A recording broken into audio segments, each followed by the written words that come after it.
Hello everyone, welcome back to the channel. আজকে একটা recipe এনেছি।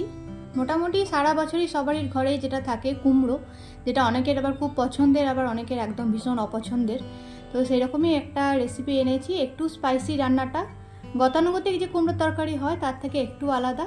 ট্রাই করে দেখবেন, আশা করি ভালো লাগবে। আমি যতবারই করেছি বাড়িতে সবার কাছ থেকে প্রশংসায় পেয়েছি, সেই জন্য আজকে এই রেসিপিটা এখানে আপনাদের সঙ্গে শেয়ার করছি। তো চলুন শুরু করি। তো এখানে আমি 500 গ্রাম মতো কুমড়ো নিয়েছি।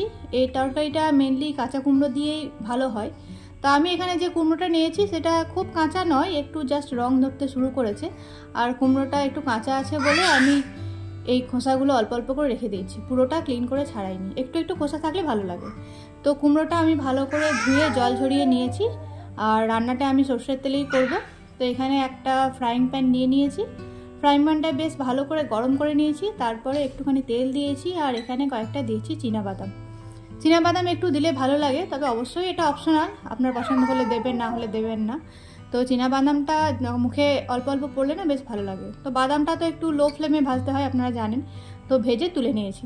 তারপরে ওই তেলটাতেই আবার একটুখানি পাঁচফোড়ন দিলাম। পাঁচফোড়নের সঙ্গে দিয়েছি আমি একটা বড় তেজপাতা, আর এখানে 4 কোয়া রসুন একটুখানি থেতো করে নিয়ে দিয়ে দিয়েছি। তো রসুনটা একটু হালকা ভেজে নেব। রসুনটা বেশি ভাজবো না, যেন পুড়ে না যায়, জাস্ট অল্প একটু ভেজে নেব। তারপরে দিয়ে দিয়েছি এখানে 1 পিঞ্চ হিং। হিংটা আর রসুনটা একসঙ্গে দেওয়ার পরে একটা ভীষণই সুন্দর সেন্ট আসে। তো সেন্ট বেরিয়ে গেলে তখন কাঁচা কুমড়োটা আমি দিয়ে দেবো। কুমড়োটা দিয়ে একটু ভালো করে নাড়াচাড়া করতে হবে, যাতে কুমড়োর গাটা একটু ভাজা ভাজা হয়ে যায়। আর এই অবস্থায় আমি একটু ঢাকা দিয়ে দেবো। এই তরকারিটাতে আমি খুব একটা বেশি জল দেবো না, সেই জন্য। আর এদিকে যে বাদামটা ভেজে রেখেছিলাম সেইটা আমি একটুখানি হামাল দিস্তাতে করে গুঁড়ো করে নিয়েছি, মানে ছোট ছোট টুকরো করে নিয়েছি, অর্ধেক থেকে একটু বেশি। তো যাই হোক, এটা রেখে দিয়েছি, এটা লাস্টে দেবো। কুমড়োটা আমি এরকম বারবার ঢাকাটা তুলে একবার করে উল্টে পাল্টে ভেজে নেব। এই যে গাটা একটুখানি ভাজা ভাজা হয়ে গেছে, এই অবস্থাতে আমি একটুখানি নুন দিয়ে দিয়েছি। তারপরে আবার ভালো করে নেড়ে চেড়ে আবার একটু ঢাকা দিয়ে রেখে দিয়েছি। এরকম করে 2-3 বার করার পর অনেকটাই মানে নরম হয়ে যায় কুমড়োটা। তারপরে এটাতে আমি একটুখানি আদা জিরে বাটা, ওটা ভালো করে জলে গুলে নিয়েছি, ওটা দিয়ে দিলাম। তারপরে দিয়েছি পরিমাণ মতো হলুদ আর একটুখানি নুন। তো নুনটা আমি আগে দিইনি, যাই হোক এতক্ষণে দিলাম। তো ভালো করে নেড়েচেড়ে আবার একটু ঢাকা দিয়ে দিয়েছি। এই রান্নাটা একটু বারবার নেড়েচেড়ে ঢাকা দিয়ে দিয়েই হবে, কেন কি জল দিলে কুমড়োটার ঠিক টেস্ট আসবে না। তো আবার একটু নাড়াচাড়া করে এখানে একটু দিয়েছি কাশ্মীরি লঙ্কার গুঁড়ো, আর একটুখানি চিনি স্বাদ মতো, আর একটা টমেটোর অর্ধেকটা টমেটো ছোটো ছোটো করে কুচি কুচি করে নিয়ে আবার একটু নেড়েচেড়ে ঢাকা দিয়ে দিলাম। ঢাকা খোলার পর এটা অলমোস্ট সিদ্ধ হয়ে গেছে, কারণ কি কুমড়োটা তো খুব নরম, খুব একটা সময় লাগে না। তো হয়েই গেছে।